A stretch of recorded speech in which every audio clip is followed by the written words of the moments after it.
నమస్కారం అండి. నా పేరు డాక్టర్ శిరీష. నేను gynaecologist from Avira fertility hospital. ఈరోజు నేను మాట్లాడబోయే topic IVF. IVF or in vitro fertilisation అంటే మన బాడీలో జరిగే నార్మల్ ఫర్టిలైజేషన్ ల్యాబ్లో మా హ్యూమన్ ఎన్విరాన్మెంట్ క్రియేట్ చేసిన కండిషన్స్లో జరిగే ఫర్టిలైజేషన్ని ఇన్ వైట్రో ఫర్టిలైజేషన్ అని అంటారు. సో ఈ ఐవీఎఫ్ ఎందుకు చేస్తారు? ఈ ఐవీఎఫ్ మనం ఎలాంటి కపుల్స్కి సజెస్ట్ చేస్తాం?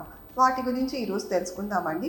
ఫస్ట్ మనం కపుల్లో మేల్ పార్ట్నర్ ఇండికేషన్స్కి వచ్చినప్పుడు సివియర్ ఆలిగోస్పర్మియా అంటే స్పర్మ్ కౌంట్ 5 మిలియన్ కంటే తక్కువ ఉన్నప్పుడు మనము ఐవీఎఫ్ సజెస్ట్ చేయడం జరుగుతుంది.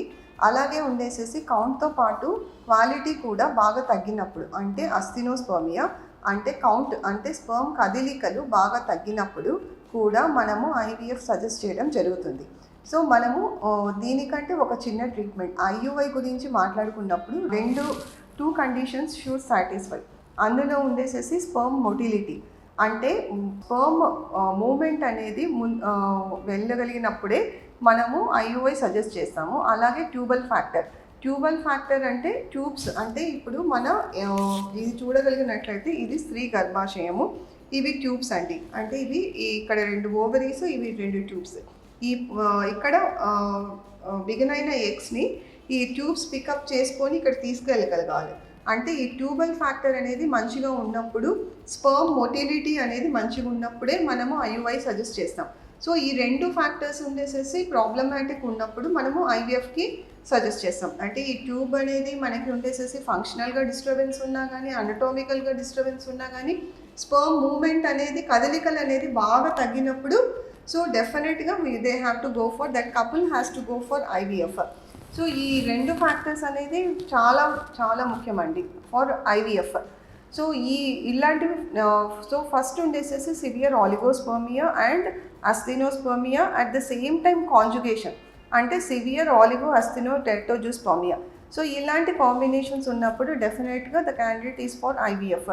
అలాగే ఉండేసేసి ఒక అబ్స్ట్రక్టివ్ అజూస్పర్మియా అంటే స్పర్మ్స్ అనేటివి టెస్టిస్లో పుడతాయి కానీ ఛానల్ బ్లాక్ ఉండడం మూలాన ఉండేసేసి స్పర్మ్స్ అనేటివి బయటికి కనిపించవు.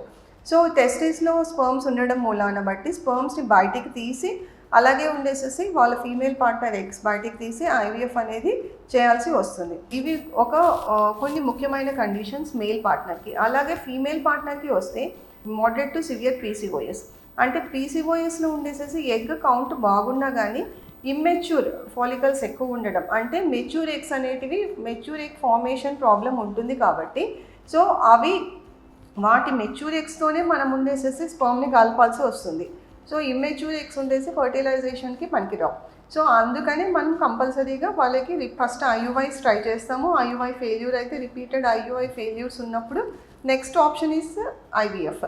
అలాగే ఉండేసేసి moderate to severe endometriosis.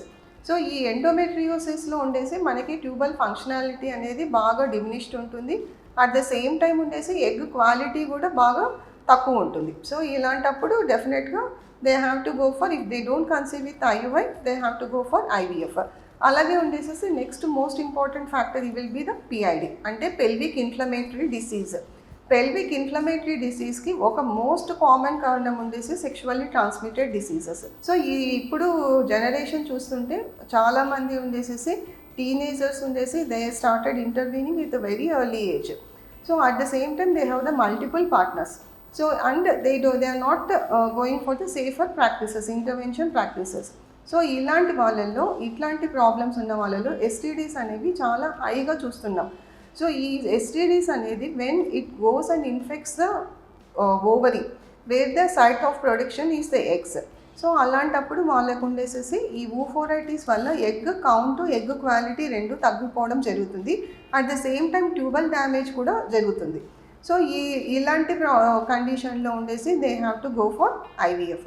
At the same time ఉండేసి ఒక బ్యాడ్ లైఫ్ స్టైల్ అడాప్ట్ చేయడం అంటే like wrong diet at the same ఇంకా ఉండేసేసి bad habits like smoking and drug abuse. So ఇలాంటి కారణాల వల్ల కూడా వాళ్ళకి లో ఎగ్ క్వాలిటీ వల్ల they have to go for the option will be the IVF. So ఇవి ముఖ్యమైన కారణాలు. ఇంకొకటి ఉండేసేసి డోనార్ ఎగ్స్ ఆఫ్ చేసే మహిళలకు కూడా డెఫినెట్గా they have to go for IVF. So ఈ డోనార్ ఎగ్స్ అనేది ఎప్పుడు ఆఫ్ చేయడం జరుగుతుంది. సో డోనార్ ఎగ్స్ అనేది పూర్ ఓవేరియన్ రిజర్వ్, అంటే ఎగ్ కౌంట్ అనేది ఓవరీస్లో ఎగ్ రిజర్వ్ అనేది బాగా తగ్గిపోయినప్పుడు, సో ఇది ఉండేసి మనం ఉండేసి బ్యాడ్ లైఫ్ స్టైల్ అడాప్ట్ చేసే వాళ్ళల్లో ఎక్కువగా చూస్తుంటాం అనమాట. స్మోకింగ్లో ఉండేసేసి డ్రాస్టిక్గా ఎగ్ రిజర్వ్ అనేది డౌన్ అయిపోతూ ఉంటుంది. At the same time egg quality కూడా బాగా తగ్గిపోవడం జరుగుతుంది. సో ఇంకొకటి ఉండేసి డ్రగ్ అబ్యూస్. ఇలాంటి అంటే ఇలిసిట్ డ్రగ్ అబ్యూస్, అంటే మత్తు పదార్థాలు బాగా సేవించడం వల్ల కూడా సో ఈ ప్రాబ్లం అనేది చూస్తుంటాం అనమాట. ఇంకొకటి ప్రీమెచ్యూర్ మెనోపాజ్. సో ఈ ప్రీమెచ్యూర్ మెనోపాజ్ ఉండేసేసి మనకి జెనెటిక్ పరంగా చూడొచ్చు, అంటే ఫెమిలియల్, అంటే ఫ్యామిలీలో ఇలా తొందరగా 40 yearsకి ఉండేసేసి మెనోపాజ్ అటైన్ అవుతూ ఉంటే వాళ్ళకు కూడా వచ్చే ఛాన్సెస్ ఉంటుంది. At the same time adapting a very bad lifestyle from the childhood.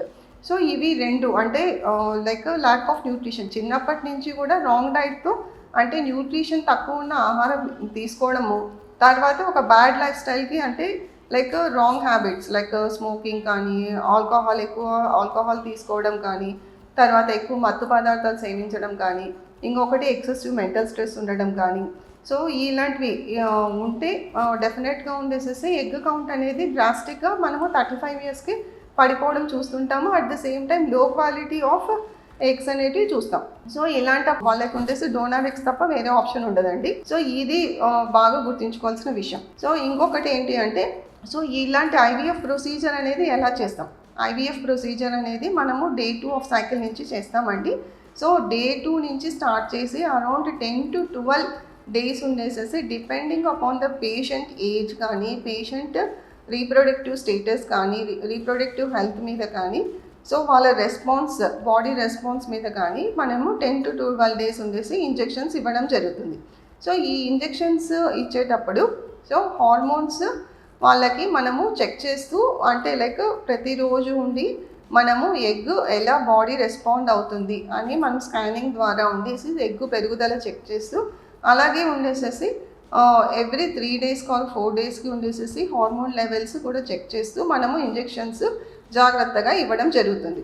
So at this once ఉండేసేసి most of the eggs mature అయ్యే సమయంలో ఉండేసి అవి ఎగ్ రప్చర్ అయ్యేదానికి ట్రిగ్గర్ ఇంజెక్షన్ ఇచ్చి ఆ ఎగ్స్ని మనము బయటికి తీస్తామండి. బయటికి తీసిన ఎగ్స్ అంటే మన ఏంటి అంటే మనకు as much as number of good quality eggs రావడానికి మనం ఇంజెక్షన్స్ ఇవ్వడం జరుగుతుంది. At least we aim for 8 to 12 good eggs అనమాట. సో మనకు ఎగ్స్ ఎక్కువ రావడం వల్ల మనకు వచ్చిన అడ్వాంటేజ్ ఏంటి అంటే, మనకు ఉండేసేసి we can select better embryo. ఇప్పుడు ఉన్న మనకి ఆల్మోస్ట్ ఉంటే మనకు 12 eggs వస్తే అందులో మెచ్యూర్ ఎగ్స్ ఎన్ని ఉన్నాయి అనేది మనకు కౌంట్ ఉంటుంది. సో మెచ్యూర్ ఎగ్స్తోనే మనము మంచి ఎగ్స్తోనే మంచి స్పర్మ్ అనేది కలపడం, ఆ ఫామ్ అయిన ఎంబ్రియోస్లో ఆ ఎంబ్రియోస్ ఉండేసేసి ఎంతవరకు బ్లాస్ట్ స్టేజ్ వరకు వెళ్తాయి, అంటే Day 5 ఎంబ్రియోస్ వరకు ఎన్ని ఎంబ్రియోస్ వెళ్తాయి. సో ఆ ఎంబ్రియోస్ కూడా మనకి 5th day ఎంబ్రియో ఉండేసేసి మనకి బ్లాస్ట్, అందులో కూడా మనకి గుడ్ బ్లాస్ట్ చూసుకొని అవి ట్రాన్స్ఫర్ చేయడం జరుగుతుంది. సో ఈ ట్రాన్స్ఫర్ కూడా ఉండేసేసి పేషెంట్ డెసిషన్ మీదనే ఆధారపడి ఉంటుంది. సో కొంతమందికి 1 embryo single embryo transfer preference ఉంటుంది, కొంతమందికి 2 embryo ట్రాన్స్ఫర్ కూడా అడుగుతారు. సో వాళ్ళ ప్రిఫరెన్స్ బట్టి మనం ఉండేసి ఎంబ్రియో ట్రాన్స్ఫర్ చేయడం జరుగుతుంది. సో ఈ ఐవీఎఫ్ ప్రొసీజర్ వల్ల ఉండేసేసి ఏమి ఇబ్బందులు కలుగుతాయి, ఏమి ఇబ్బందులు అంటే లైక్ మనకి కొన్ని కాంప్లికేషన్స్ వస్తాయండి. సో అందులో ప్రధానంగా మనం చెప్పుకోగలిగింది OHSS, అంటే ఓవేరియన్ హైపర్ స్టిమ్యులేషన్ సిండ్రోమ్. ఈ ఓవేరియన్ హైపర్ స్టిమ్యులేషన్ సిండ్రోమ్ అనేది ఎందుకు వస్తుంది అంటే లైక్ మనము ఇచ్చే ఇంజెక్షన్స్ వల్ల ఓవేరియన్ హైపర్ రెస్పాన్స్ కావడం వల్ల ఉండేసేసి పేషెంట్కి ఇప్పుడు మైల్డ్, మోడరేట్, సివియర్, క్రిటికల్ అని 4 stages ఉంటాయి. సో ఇంట్రావాస్కులర్ ఉండేసేసి ఎక్కువ ఇంట్రావాస్కులర్ డీహైడ్రేషన్ వచ్చి ఎక్స్ట్రావాస్కులర్ ఫ్లూయిడ్ అక్యూములేషన్ అవ్వడం జరుగుతుంది. సో ఇది OHSSని మనం ఎట్లా ప్రివెంట్ చేయగలం? OHSSని ప్రివెంట్ చేయాలనుకుంటే ఫర్టిలిటీ డాక్టర్ ఎక్స్పర్టైజ్ మీద ఆధారపడి ఉంటుంది, ఆయన సెలెక్ట్ చేసుకునే ప్రోటోకాల్ మీద ఆధారపడి ఉంటుంది. సో వాళ్ళ మానిటరింగ్ మెథడ్స్, పేషెంట్కి ఆయన ఇస్తున్న ఇంజెక్షన్స్ ఉండేసి పేషెంట్ ఎలా రెస్పాండ్ అవుతుంది అని డాక్టర్ గారు అర్థం చేసుకునే విధానం బట్టి ఏర్పడి ఉంటుంది. తర్వాత ఉండేసేసి ఇచ్చే ట్రిగ్గర్ ఇంజెక్షన్స్, సో సరైన ట్రిగ్గర్ ఇంజెక్షన్స్ ఎంచుకునే విధానం బట్టి ఉంటుంది. సో ఇలాంటివి మోస్ట్ ఆఫ్ ద టైం ఉండేసేసి ఈ oocyte egg retrieval చేశాక ఉండేసేసి they will have a mild to moderate OHS. So mild to moderate ఉండేసేసి it can be managed on the OPD basis. So దాని గురించి పెద్దగా వరి అవ్వాల్సిన అవసరం లేదు. సో ఈ ఎగ్స్ రిట్రీవ్ చేసిన దాంట్లో ఉండేసేసి ఈ మెచ్యూర్ ఎగ్స్ అనేది మనం ఉండి ల్యాబ్లో చూసుకొని అది వాళ్ళ హస్బెండ్ స్పర్మ్తో కలిపి ఫామ్ అయిన బెస్ట్ ఎంబ్రియోస్ ఉండేసేసి నెక్స్ట్ సైకిల్ అంటే it can B a fresh embryo transfer are it can B frozen embryo transfer. So ఈ ఎంబ్రియో ట్రాన్స్ఫర్తో ఉండేసేసి ఈ ఐవీఎఫ్ ప్రక్రియ అనేది ముగుస్తుంది. సో ఈ ఐవీఎఫ్ సక్సెస్ రేట్ ఎలా ఉంటుంది? ఈ ఐవీఎఫ్ సక్సెస్ రేట్ ఉండేసేసి depending upon the age of the patient, తర్వాత ఉండేసేసి వాళ్ళ రీప్రొడక్టివ్ హెల్త్ మీద, తర్వాత వాళ్ళ జనరల్ హెల్త్ మీద బేస్ అయ్యి ఉంటుంది. సో ఇది ఇట్ క్యాన్ బి ఇప్పుడు యంగర్ ఏజెస్కి యంగ్ ఏజ్ ఉన్న మహిళలకి వాళ్ళ ఎగ్ క్వాలిటీ చాలా బాగుంటుంది కాబట్టి, అలాగే హస్బెండ్ కూడా మోస్ట్ యంగ్ ఉన్నప్పుడు వాళ్ళ స్పర్మ్ క్వాలిటీ వల్ల కూడా బాగుంటుంది కాబట్టి ఎంబ్రియో క్వాలిటీ బాగుంటే సక్సెస్ రేట్ కూడా చాలా మటుకు బాగానే ఉంటుందండి. అలాగే వాళ్ళ గర్భసంచి కూడా ఆకారం మంచిగా ఉంది, గర్భసంచి పొర ఎదుగుదలలో ఎటువంటి ప్రాబ్లమ్స్ లేనప్పుడు వాళ్ళకి ఎంబ్రియో ట్రాన్స్ఫర్ సక్సెస్ అనేది మంచిగా ఉంటుంది.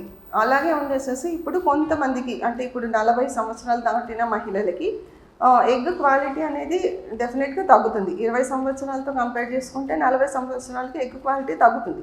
అలాగే వాళ్ళ పార్ట్నర్ కూడా most of the time at the same age ఉంటారు కాబట్టి అట్ ద పార్ స్పర్మ్ క్వాలిటీ తగ్గినప్పుడు ఎంబ్రియో క్వాలిటీ కూడా తగ్గడం అనేది జరుగుతుంది. లో ఎంబ్రియో క్వాలిటీ ఉన్నప్పుడు సక్సెస్ రేట్స్ కూడా తగ్గుముఖం పడుతుందండి. సో ఈ ఐవీఎఫ్ ప్రక్రియ అనేది మోస్ట్ పాపులరే కాదు, most trusted treatment by our patients అనమాట. సో ఈ ఐవీఎఫ్ అనేది ఇప్పుడు రిపీటెడ్ ఐయుఐ ఫెయిల్యూర్స్ ఉంది, అన్ఎక్స్ప్లెయిన్డ్ ఇన్ఫర్టిలిటీ ఉంది, జెనెటిక్ ప్రాబ్లమ్స్ ఉన్నాయి, like where they don't want this genetic disorder to transmit to their heads. So అలాంటప్పుడు ఉండేసేసి ఐవీఎఫ్ అనేది ఒక బెస్ట్ ఆప్షన్ అండి. ఎందుకంటే పీజీడీ అనే ఒక మంచి టెక్నిక్ ఉంది. అంటే ఈ ప్రీ ఇంప్లాంటేషన్ జెనెటిక్ డయాగ్నోసిస్ ద్వారా ఉండి మనము ఒక సెల్ ఎంబ్రియోలో ఒక సెల్ తీసుకొని దాంట్లో ఏమైనా జెనెటిక్ డిజార్డర్ ఉందా అని గుర్తించి జెనెటిక్ డిజార్డర్ లేని ఎంబ్రియోని ప్లేస్ చేయడం జరుగుతుంది. సో ఇలాంటి ఐవీఎఫ్ ప్రక్రియ వల్ల ఉండేసేసి చాలా ఉపయోగాలు ఉన్నాయి. లైక్ కరెక్ట్ టైంలో చేయించుకుంటే గుడ్ సక్సెస్ రేట్ కూడా ఉంటుంది. సో థ్యాంక్ యూ అండి.